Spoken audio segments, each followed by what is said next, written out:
Olá, bem-vindos ao quadro.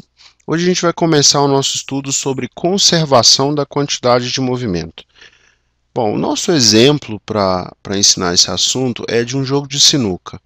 Imagina que você tem aqui uma bolinha B parada e desse lado aqui vem uma bolinha A com uma velocidade VA. Bom, uma bolinha tem massa MA, a outra tem massa MB. Tá certo? O que vai acontecer? Em determinado momento, essas bolinhas vão se chocar. Então vai acontecer um choque entre as bolinhas, certo? Vai acontecer um choque e depois desse choque, as duas bolinhas, como a gente já viu nos jogos de sinuca, vão se mover com velocidades diferentes, né? Uma velocidade VA' e uma velocidade, aliás, eu vou chamar de VA índice F.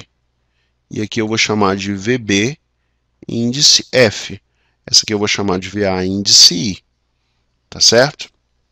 E o VB índice I, que é a bolinha parada, a gente já sabe que é igual a zero.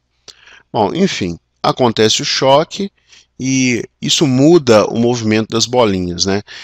Se eu pensar no início desse problema, pensando aqui nesse sistema, eu tenho uma quantidade de movimento para esse sistema, que é a quantidade de movimento da bolinha A mais a quantidade de movimento da bolinha B, que eu vou chamar de quantidade de movimento inicial.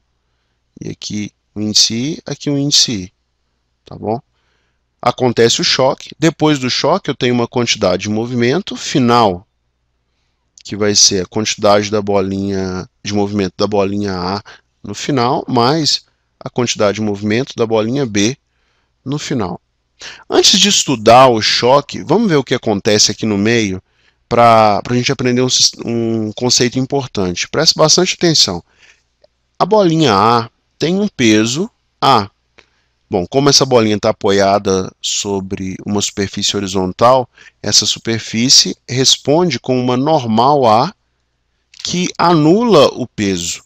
O mesmo acontece para a bolinha B, que tem um peso B, ela tem um peso B, e a superfície responde com uma normal B, tá certo?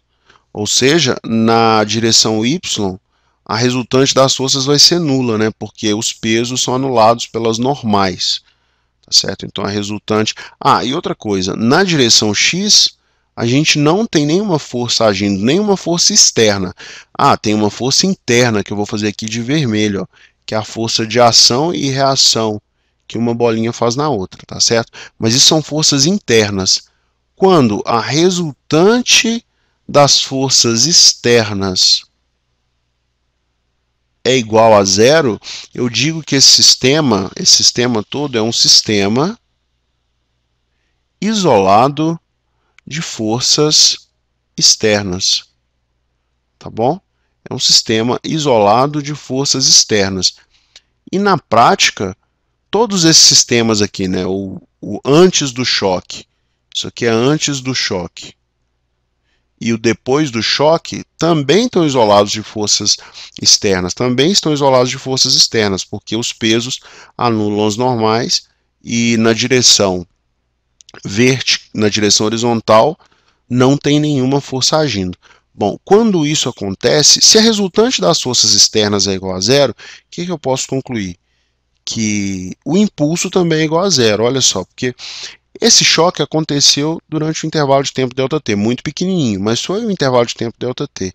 E se eu multiplico a resultante das forças externas vezes o ΔT, eu tenho o quê? O impulso.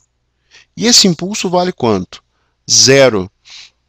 Se eu pensar que o impulso é que provoca a variação da quantidade de movimento, se eu lembrar disso, que o impulso ele faz variar a quantidade de movimento, ou seja, eu tenho uma quantidade de movimento no final, menos uma quantidade de movimento no início, né? A quantidade de movimento no final é diferente da quantidade de movimento inicial por causa do impulso.